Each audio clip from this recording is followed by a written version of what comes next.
Psalm 27, 4 entre 6. Itenin'Andriamanitra dia soratra masina. Itenin'Andriamanitra soratra masina. Soratra masina, soratra masina. Zavatra ray lohano nangatahiko tamin'ny Jehovah, izany no tadiaviko. Diany itoetra ao an-tranon'i Jehovah, aminy andro rehetra iainako.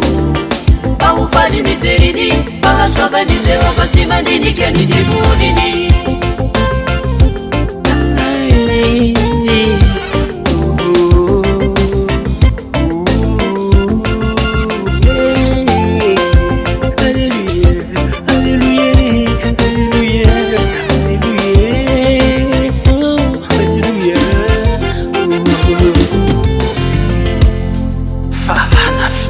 Ao an-trano fialovany amin'andro fahoriana izy,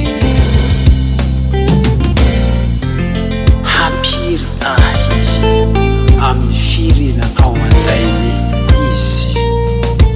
Alleluia, alleluia. Fahanafinahy ao an-trano fialovany amin'andro fahoriana izy,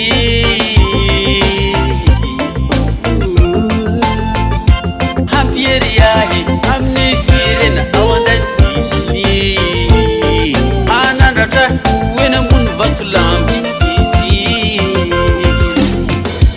Ohatey hisandratra ambony fahavaloko manodidinahy ny lobako, ka hanatitra fanatitry ompiana ao andainy aho. Mihira sy ankalaza any Jehovah aho. Alleluia, alleluia.